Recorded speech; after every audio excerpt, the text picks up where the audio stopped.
OneChart lesson. Pinball Wizard is a mighty song to play on acoustic guitar. You've got to let your hand go free and do its own thing. The strumming is intense, but it's really, really fun to play. Download your chart. I've actually made 2 charts for this song because the first one, I've mapped out all the rhythms and everything really accurately, but it meant that it went over 3 pages. So given the name of the game is OneChart, I've also done another chart that's condensed everything without so much of the tablature down onto one page, so you can actually follow the course of the song all the way through on one sheet of music. So let's get started. The intro, which is probably, one of the most famous parts, it's all based around a B minor chord or a partial B minor chord. So what we're doing here is we're playing an A minor shaped chord up on the 2nd fret, like you would normally a B minor bar chord, but we're leaving off the bottom 2 strings. So we're starting our strums from the D string down. We're going 4, 4, 3, 2, and then we're just stepping through some variations of that chords. I haven't put the names of those chord variations here because I didn't think there was actually much point. What the point is to memorize these different shapes and to see how it's moving down through different kinds of B minor voicings. So we start with this 4, 4, 3, 2, and you strum the first beat and do the other 7 of those 8th note beats in that bar, all on the D string. So it's 1 and 2 and 3 and 4 and. Then you lift your first finger off the E string, keep everything the way it is, do the same thing. 1 and 2 and 3 and 4. Then what we're doing is moving to 4, 4, 2, 0. And again, just keeping that strumming going through on the D string.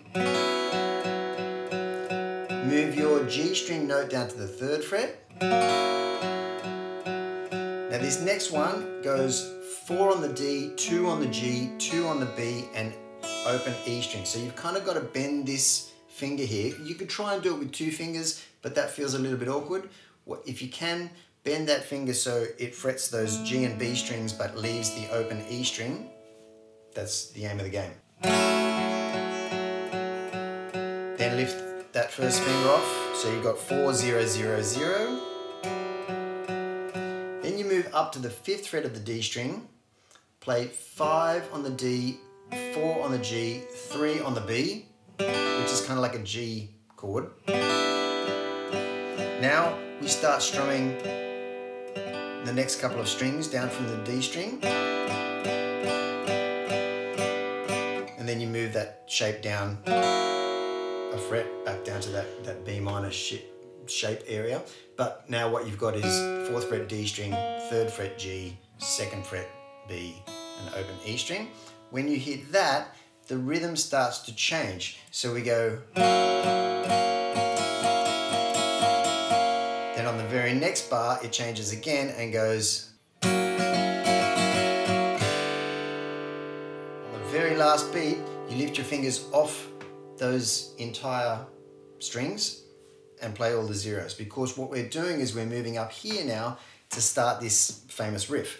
What we're doing, it's a B sus4 riff, really, without the 5th. And what I mean by that is that it's your root note, it's the octave of the root note, it's the sus4, which is, I'm going to say this is the 9th fret on the G string. So if you imagine a B bar chord, and I'll show you the A-shaped bar chord version of this in a minute, but if you imagine your B bar chord on the 7th fret like that, we're doing that, but we're putting our pinky on the G string on the 9th fret, and we're moving our finger from the A string over to the D string. Now what that means is that you don't want to hear that A string anymore. So let the underside of this finger muffle that A string. So when you strum through, you don't hear that A string note, okay? So you've got 7 on the E, muffled A string, 9 on the D, 9 on the G. That's all. If you want to, with the underside of this first finger, you can catch that top E string on the 7th fret, so you get this. But you don't need that high E string, and it's probably easier to do it without it. Concentrate on those 3 notes here, because where it's at here is the strumming. So, and then you lift that pinky off and you've got this second finger on the 8th fret of the G string, right beneath it.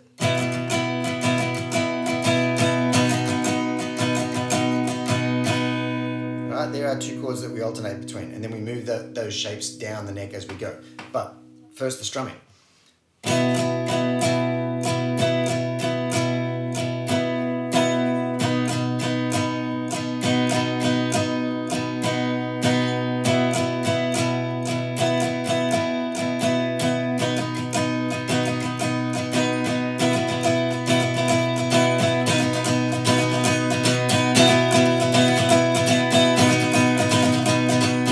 When the guitar, the electric guitar comes in, goes with the sliding note, just go.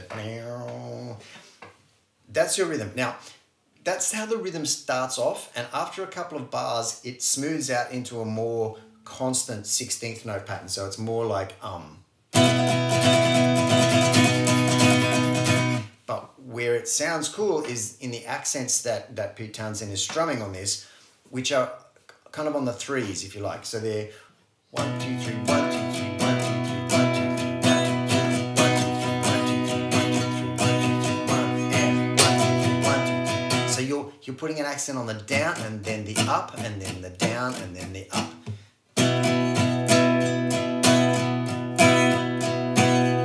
And 2 at the end of the bar. Down, up, down, up, down, down, down, up, down, up, down, down, down, up, down, up, down, down, down, up, down, up, down, down. And it goes mighty fast. So take that slowly, build it up, get comfortable with it. Once you've got the hang of it, it's relatively easy. The important thing is to actually be able to do that 16th note, nice and loose and fast. If you can do that, you'll be okay. As we go into the verse now, that chord, the B, I'm going to call that a B sus4 chord or a B sus chord going to a B chord. Now, technically that's not entirely the best description of it, but you'll get the idea, and I think that's the best way to describe this, otherwise your chart would get very, very messy. We don't have the 5th note in our chord. We have only got the octave of the root, those 2 notes, and then your sus4 going down to your major 3rd.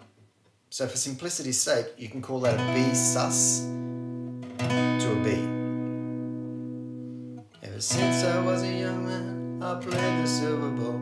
And when we go down to the next chord, it's exactly the same thing. You move down 2 frets to the A, do A sus4 to an A, again down to a G, or a G sus4 to a G, and then an F sharp sus4. And when you get to the F sharp proper, or the F sharp like that, you stop, and that moves on to the next section. So the verse will sound like this.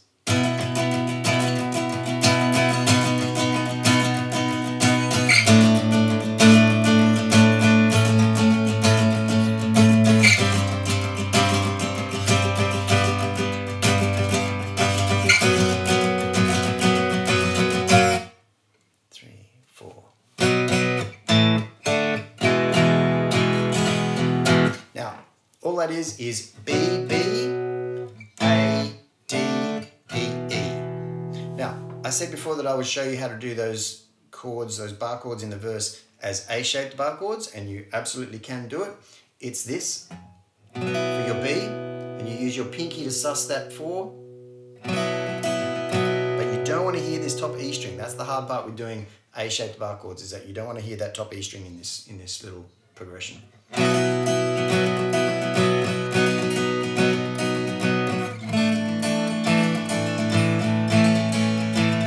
You've got to get down there,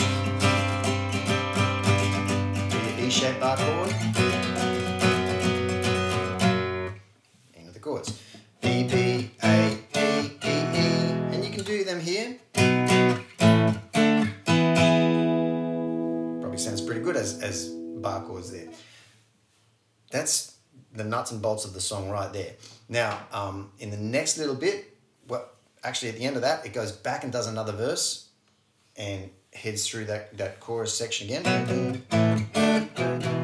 But then we move into the real chorus, which is I thought I was a table king. E, F sharp, B, E, F sharp, B, table king. But I've just given my G pinball crown to D. Now you can do that with your little D. You'll hear what Pete Townsend does there, but he actually takes these notes and goes. But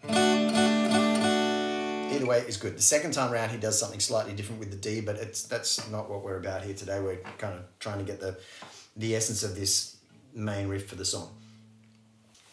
After that section it goes D, C add 9 to G, right? So how do you think he does it? I don't know what makes him so good.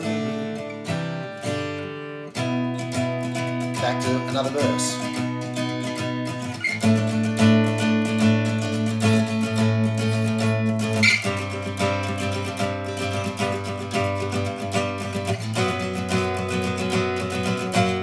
Into those chords again. B, A, D, E, E.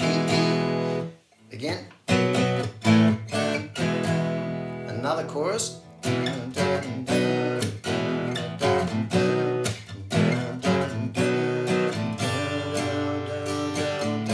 This is the second time he does something different with the D. I think it's something like he lifts that finger off the E string, and then after he does that, it moves into the same riff as we did before, but now we've changed key and we're going to a D.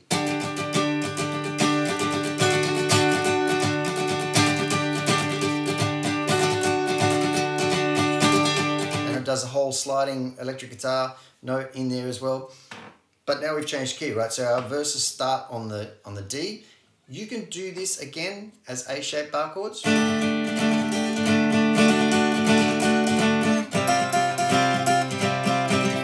find it easier to get that rhythm really cooking if you do this shape.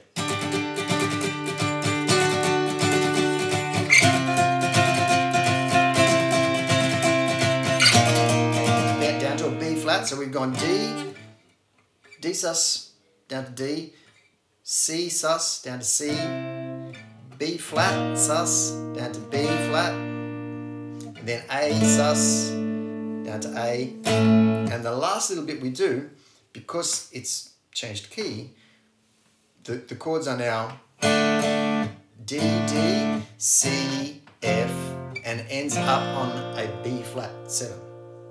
And he picks his way through some different notes there on the B flat 7, which I have tabbed out for you on the full 3-page chart. So if you want to know what he's doing right at the end there, look at that tab, and that gives you a pretty good idea of what he's picking up. But it's a B flat 7, and he moves up to sus 4 on that chord, and adds a I think it's a 9 there on the top, but you can hear it and it's right before the fade out, just as it starts to fade out. That's how they end it. There it is, Pinball Wizard, fantastic song, lots of fun to play.